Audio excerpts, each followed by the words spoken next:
Bonjour chers internautes, c'est Il Pastore pour une courte vidéo sur le thème de la confession des péchés, toujours en reprenant de notre ami Bullinger. Chapitre 14 de sa confession de foi, de la repentance et de la conversion de l'homme, je vous propose d'écouter les paragraphes 6 et 7.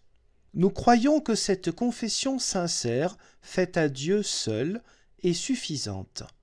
Qu'elle se fasse en privé, entre Dieu et le pécheur, ou publiquement dans le culte, où une confession générale des péchés est récitée. Il n'est donc pas nécessaire, pour obtenir le pardon des péchés, de confesser ceci à un prêtre, les lui chuchotant à l'oreille et recevant l'imposition des mains, en sorte qu'on reçoive l'absolution.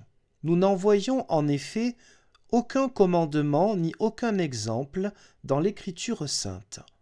David en témoigne disant « Je t'ai fait connaître mon péché, et je n'ai pas couvert ma faute. J'ai dit « Je confesserai mes transgressions à l'Éternel. » Et toi, tu as enlevé la faute de mon péché. Le Seigneur, de même, nous apprenant à prier et à confesser nos péchés, a dit « Voici comment vous devez prier, Notre Père qui es aux cieux, pardonne-nous nos offenses, comme nous pardonnons aussi à ceux qui nous ont offensés. » Paragraphe 7. Il est donc nécessaire de confesser nos péchés à Dieu notre Père et de nous réconcilier avec notre prochain si nous l'avons offensé. C'est de ce genre de confession que parle Jacques en disant « Confessez donc vos péchés les uns aux autres ». D'autre part, si quelqu'un étant oppressé par le poids de ses péchés ou troublé par la tentation, cherche en privé le conseil, l'instruction ou la consolation d'un pasteur ou d'un autre frère instruit dans la loi de Dieu, nous ne saurions le désapprouver. De même, nous approuvons pleinement que la confession générale et publique des péchés, dont nous avons déjà parlé, se fasse régulièrement lors des assemblées religieuses, vu que cela est conforme à l'Écriture. Je trouve que c'est un excellent résumé de ce qui peut se comprendre et vivre encore aujourd'hui dans les églises de la Réforme. D'un côté, il n'y a pas obligation biblique à ce qu'il y ait une forme de confession personnelle envers qui que ce soit, mais par contre ce besoin de conseil lorsqu'on est troublé, peut-être aujourd'hui, lorsque l'on est vraiment attristé ou dans l'angoisse, il y a des moments où on a vraiment besoin de se confier, et bien sûr on ne peut pas se confier à tout le monde, même au sein de l'Église. Il peut y avoir des personnes qui sont des personnes proches, chacun ses affinités. L'avantage, j'ai envie de dire, des pasteurs, c'est pas qu'ils sont meilleurs que les autres, c'est qu'ils ne sont là qu'un peu de temps. Dans la paroisse, ils ne font pas partie des histoires anciennes qui existent sur place, car normalement, ils ne sont pas originaires du coin. Et donc, c'est plus facile parfois de parler avec quelqu'un qui ne va pas rester, plutôt qu'avec une autre personne dont on ne sait pas ses sentiments vis-à-vis de soi dans 10, 20 ans, 30 ans. L'avantage donc du pasteur est celui-ci, c'est quelqu'un qui ne reste pas.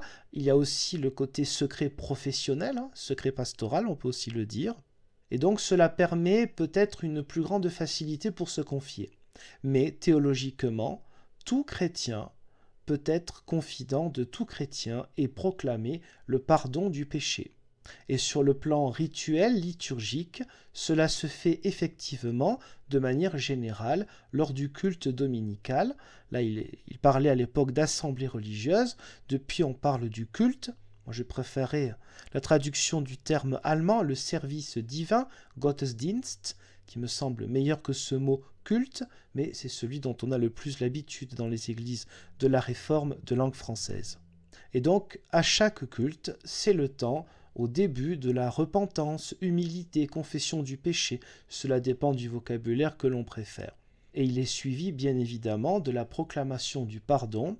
En liturgie luthérienne, on parlera d'absolution.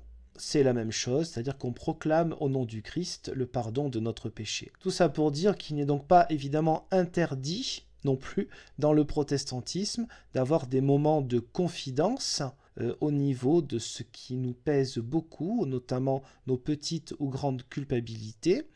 Le rôle de l'Église et le rôle pastoral dans le sens large n'est pas un rôle de psychologue, même s'il y a un peu de psychologie là-dedans. Les deux ne sont pas d'ailleurs incompatibles. Le rôle pastoral d'apaisement et de proclamer effectivement le pardon de Dieu, un apaisement qui ne vient pas d'un travail humain, mais qui vient de l'œuvre divine pour chaque être humain.